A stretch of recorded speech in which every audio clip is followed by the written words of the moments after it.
बंद किया आपने?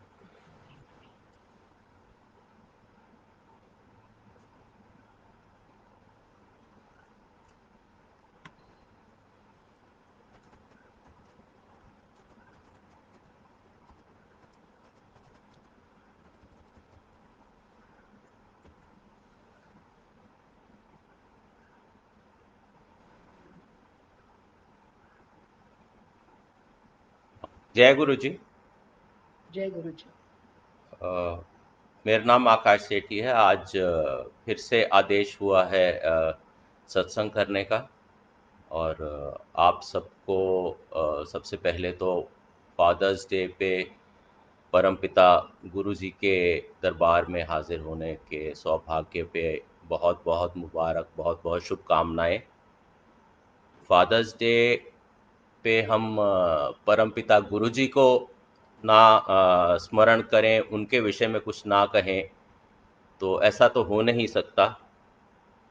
कुछ लिखा है। अब लिखने वाला तो कौन है मुझे मालूम नहीं, क्योंकि लिखवाने वाले गुरुजी हैं ये पक्का पता है। और खुद का तो तरीका मेरा यही है कि अ, जो लिखना चाहता हूँ कागज़ पे लिखता हूँ, फाड़ देता हूँ। जो लिखना चाहता हूँ कागज़ पे लिखता हूँ, फाड़ देता हूँ। लेकिन जब देखता हूँ कि उतर आया है मेरा दिल कागज़ पे, तो उस फाड़ने से अपना हाथ रोक देता हूँ। आम तौर पे जो दिल में आता है वो कागज़ पे लिखता हूँ, फाड़ देता हूँ। जब देखता हूँ कि दिल ही उतर आया है कागज़ पे, तो हाथ रोक देता हूँ, कागज़ नहीं फाड़ पाता हूँ। तो ऐसा कुछ लिखा। उस परम पिता गुरु जी का शुक्र लाख बार।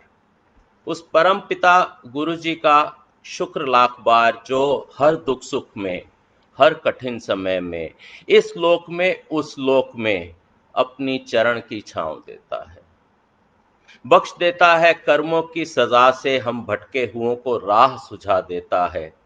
हमें तो तमीज भी नहीं कैसे जुड़े उनसे, हमें तो तमीज भी नहीं कैसे जुड़े उनसे, वही ढूंढकर हम जैसे कीचड़ सनों को सीने से लगा लेता है, सीने से लगा लेता है।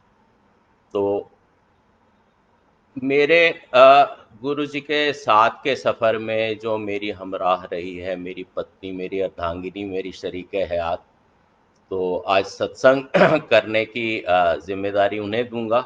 उससे पहले एक कुछ लाइनें और, जो सिर्फ मात्र इतना संदेश है कि जुड़े रहिए, जुड़े रहना क्यों ज़रूरी है, कि वह परम पिता है जैसे एक पेड़ बरगद का। वो गुरुजी परम पिता हैं जो एक पेड़ बरगद का। तू और मैं और तू और मैं और तू जैसे एक एक तिनका, हम छोटे छोटे तिनके हैं।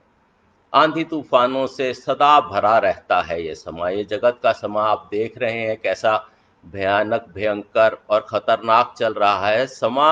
आंधी तूफान से भरा रहता है हर वक्त ये समा।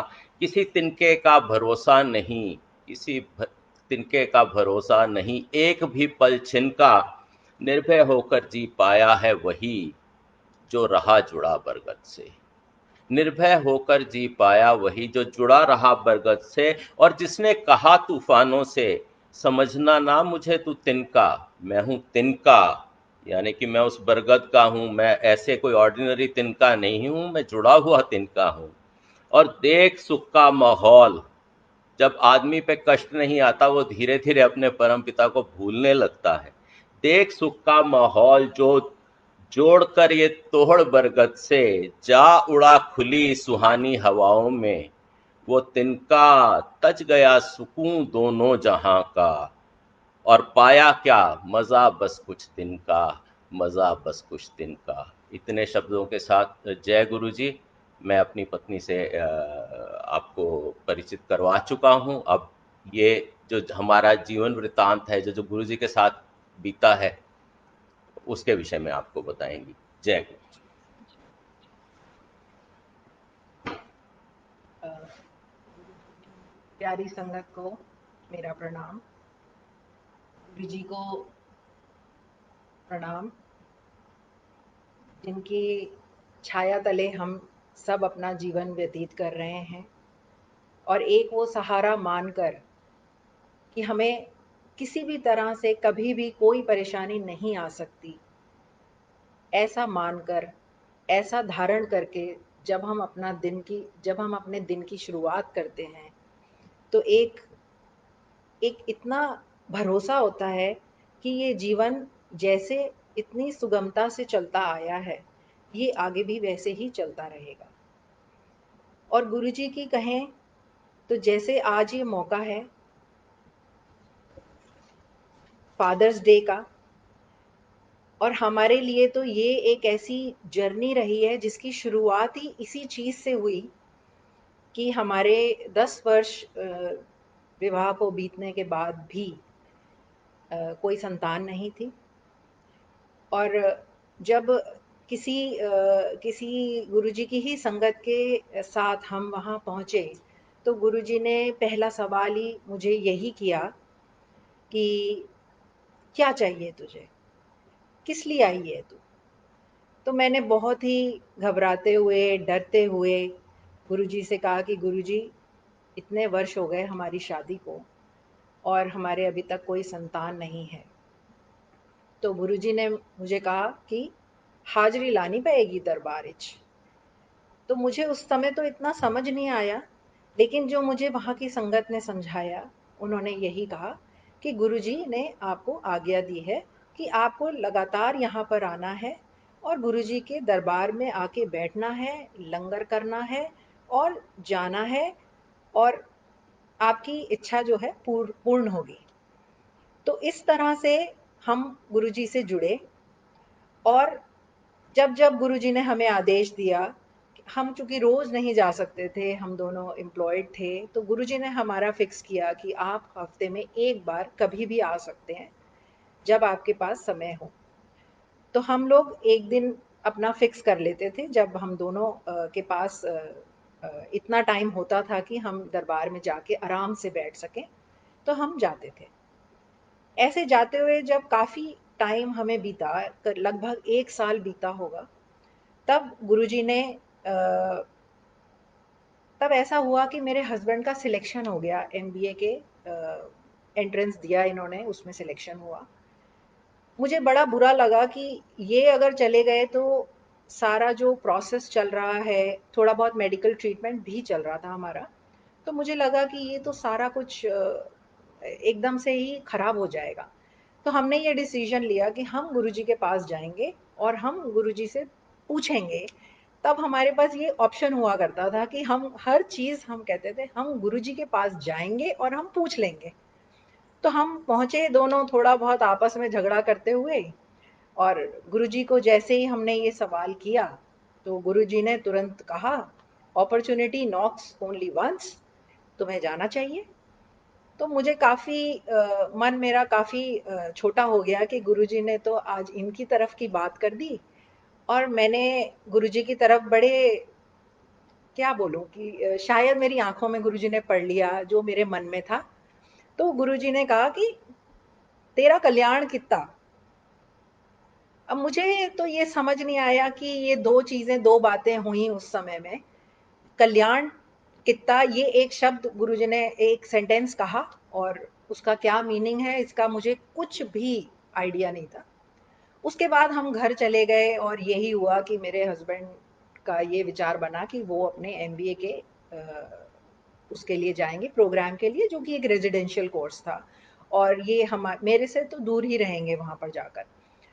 और बड़े दुःख के साथ मैंने इनको भेजा। लेकिन जो सबसे सुखमय क्षण मेरे लिए था, वो ये था कि कुछ ही दिन बाद मैंने टेस्ट किया पॉज़िटिव फॉर माय प्रेगनेंसी, जो कि मेरे लिए और सबके लिए, परिवार में, हमारे लिए, सारे जो, कह लीजिए मेरे ससुर जी, मेरी सासू माँ, मेरे माता-पिता, मेरे भाई-बहन, 10 वर्ष एक लंबा समय होता है, लंबा समय, और हम तरह-तरह के ट्रीटमेंट करा चुके थे।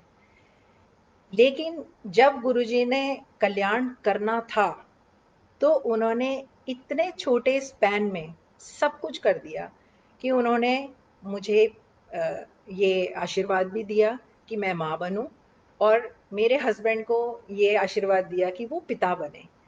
तो आज के दिन मुझे लगता है कि गुरुजी को याद करके हम अपनी तरफ से एक छोटी सी we are trying to pay our respect to what Guruji has blessed us with. तब मेरे गुरुजी के आशीर्वाद से मेरा पहला बेटा हुआ।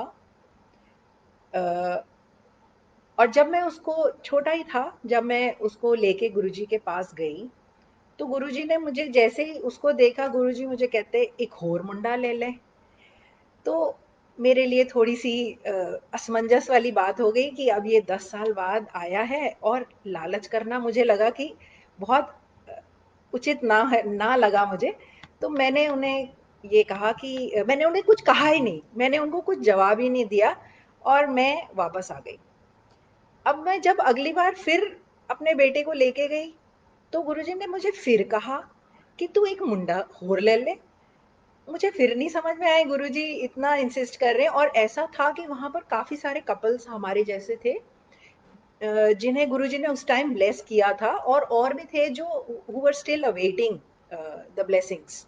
तो मुझे लगा कि गुरुजी सबको एक-एक ऐसा बच्चा तो दे दें, जिससे सबका जीवन स्मूथ हो जाए। तो ये मुझे ऐसा लगा कि शायद मेरे पार्ट पे बहुत लालच होगा, मैं कहूँ कि हाँ जी और दे दीजिए। लेकिन ऐसा मौका बना कि मुझे माँगना पड़ा, और ऐसा हुआ कि मेरे हस्बैंड की पोस्टिंग हो गई बाहर, और काफ़ी वो डेंजरस पोस्टिंग मानी जाती है। तो ये हुआ कि हम फिर गुरुजी के पास गए कि भई गुरुजी इस तरह से ये सिचुएशन बन गई है। तो गुरुजी ने कहा कि हाँ, हाँ, जाने दो, जाने दो। लेकिन गुरुजी ने जिस पल ये कहा, उसी पल मैंने कहा कि गुरुजी फिर तुसी तो कहंदे हो कि एक मुंडा होर ले ले। तो अगर ये चले जाएँगे और मैं तो दिल्ली में पोस्टेड हूँ, मेरी तो दिल्ली में ही नौकरी है, मैं तो नहीं जा पाऊँगी। तो फिर गुरुजी ने मुझे ऐसे देखा, तो और उन्होंने कहा कि अ, जा टेक्निकल ये पता नहीं क्या कहा था गुरुजी ने। गुरुजी ने कहा कि ऐसा टेक्निकल प्रॉब्लम हाँ, ये तो टेक्निकल प्रॉब्लम हो गई है। तुम्हें भी पोस्टिंग कैंसिल हाँ, करानी यदि पड़ेगी। पोस्टिंग कैंसल करानी पड़ेगी। और और सच में ऐसा हुआ कि हम उस रात हम घर पहुंचे हैं, और सुबह सरप्राइजिंगली, जो कि हम पहले से काफ़ी ट्राई कर रहे थे बट कुछ भी नहीं हो रहा था, और ये टिकट ले चुके थे अपनी जाने की, सडनली ऑर्डर्स आते हैं हेडक्वार्टर से कि your posting is held in abeyance. तो हमारे लिए तो बहुत ही वो एक अपने आप में एक ऐसा मिरेकल था, आई वुड से, कि जो चीज़ पॉसिबल ही नहीं है वो हुई थी हमारे साथ। और खाली उतने पे ही नहीं, गुरुजी ने रोका, हमारी ज़िंदगी और भी इतनी सुंदर हुई कि मैंने उसी महीने फिर से कंसीव किया अपना second child, who is also a boy. और अब मेरे 2 बेटे हैं। एक बेटा मेरा कॉलेज में पढ़ता है, और दूसरे बेटे ने अभी 12वीं के पेपर्स दिए हैं, वो भी अब कॉलेज में आ जाएगा। तो गुरुजी के साथ जो मेरा हमारा जो जीवन जुड़ा है, अब उसको लगभग 20 वर्ष होने को हैं। और बड़ा जब जब गुरुजी ने अपने चोला छोड़ा था, तो आपको बताऊँ कि बड़ा ऐसा लगता था जैसे कि हम पता नहीं कौन से एक बड़े सागर में हमें छोड़ के गुरुजी चले गए हैं। लेकिन फिर जो बातें गुरुजी बार-बार कहते थे अपने चोला छोड़ने से पहले, जो हम इतना ध्यान नहीं देते थे, और हम सोच कभी हमने सोचा ही नहीं कि ऐसा कभी कोई वक़्त आएगा भी। क्योंकि हम तो सोचते थे कि गुरुजी तो हमेशा ही रहेंगे, पता नहीं क्यों ऐसे मन में भाव रहता था कि गुरुजी तो हमेशा ही रहेंगे। लेकिन ऐसा वक़्त आया कि जब गुरुजी ने अपना चोला छोड़ा, और वो हमें किसी को भी विश्वास नहीं हुआ। लेकिन तब हमें याद आया गुरुजी के वो शब्द जो गुरुजी कहते थे कि मेरे से जुड़ो, मेरे शरीर से मत जुड़ो। ये अक्सर गुरुजी कहते थे, ये दिल्ली वाले ना बहुत मेरे से, मेरे मतलब शरीर से अट्रैक्ट होते हैं, जो मैं नहीं चाहता। मैं चाहता हूँ कि तुम मुझसे मन से जुड़ो। और वो शब्द हमें तब समझ आने शुरू हुए कि मन से जुड़ना क्या असलियत में होता है। क्योंकि पहले तो हर छोटी बात के लिए भागे-भागे गुरुजी के पास जा रहे हैं, और गुरुजी से बातचीत करके अपना हल निकाल रहे हैं, जो गुरुजी ने कह दिया हाँ जी, वो हो गया हमारे लिए। और वो सबसे अच्छा भी होता था, मैं सच बताऊँ तो। लेकिन उसके बाद ऐसा वक़्त आया तो ये समझ में आया कि मन से जुड़ो, गुरुजी को याद करो, वो अपने आप आपको सही रास्ता दिखाते हैं। और ये हमने अपने जीवन में अब देख लिया है।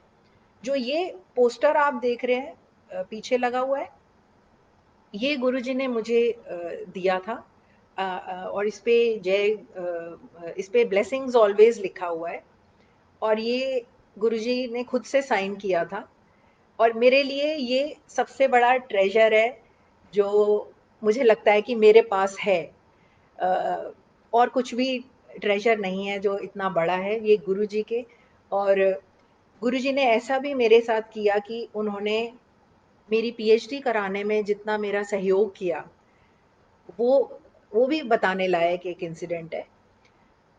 जब मैंने पीएचडी के लिए एनरोल करना चाहा, तो मेरे हस्बैंड की पोस्टिंग बॉम्बे हो गई। अब इनकी बॉम्बे हो गई और मेरे तब दोनों बेटे बहुत छोटे थे, एक केवल 3 वर्ष का था और एक 2 वर्ष का था। तो मुझे लगा कि ये क्या हो गया। लेकिन गुरुजी ने ऐसा कुछ किया कि मैं आपको सच बताऊं कि जिस पीएचडी की एनरोलमेंट के लिए लोग 5-5 6-6 साल भटकते हैं, मेरा वो एनरोलमेंट सिर्फ 1 महीने में हुआ। और उस 1 महीने के तुरंत बाद मेरी छुट्टी सैंक्शन हुई, जो पीएचडी लीव कहलाती है, हमारी पेड लीव होती है, हमारे प्रोफेशन में हमें मिलती है। वो पेड लीव लेकर मैं अपने बच्चों के साथ, आकाश सेठी अंकल के साथ ही जाकर बॉम्बे में रही।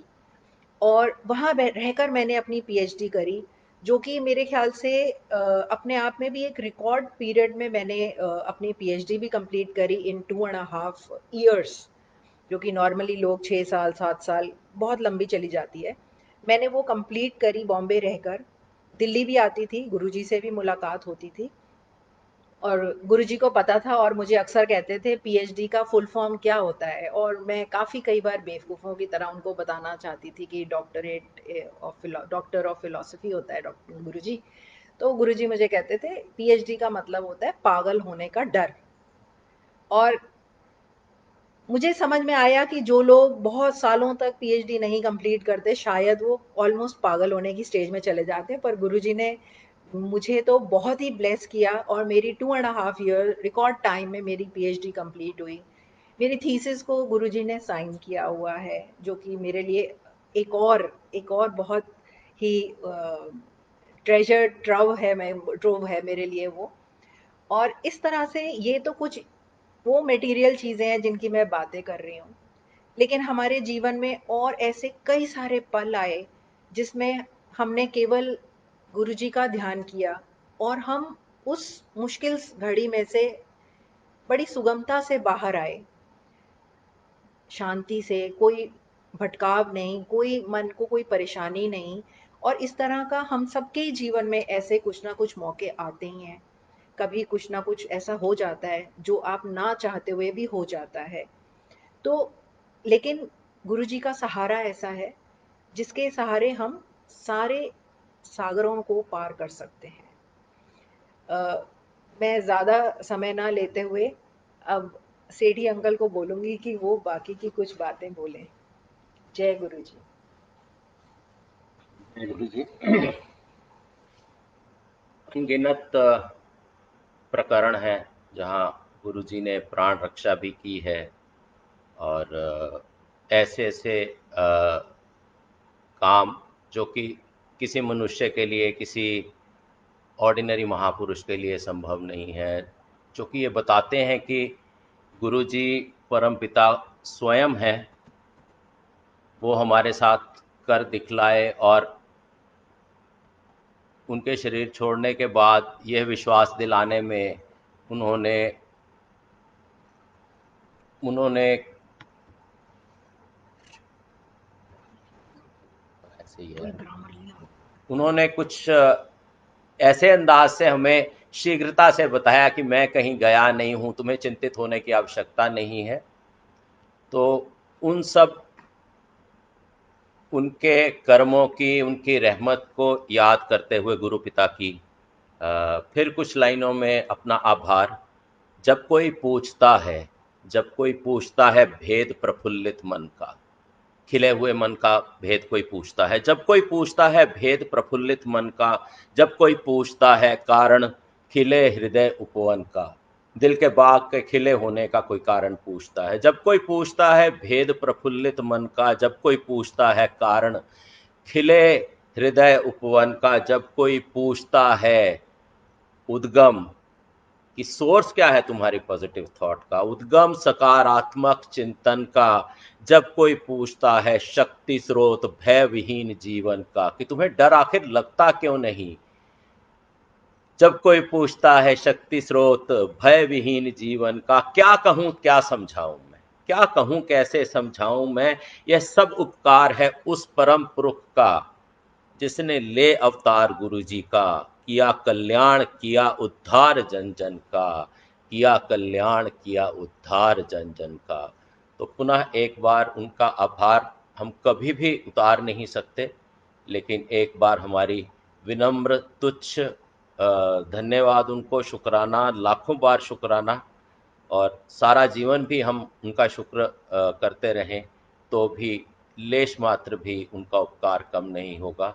तो जुड़े रहिए, जुड़े रहने में ही जीवन का कल्याण है, जीवन का उद्धार है। जय गुरु जी।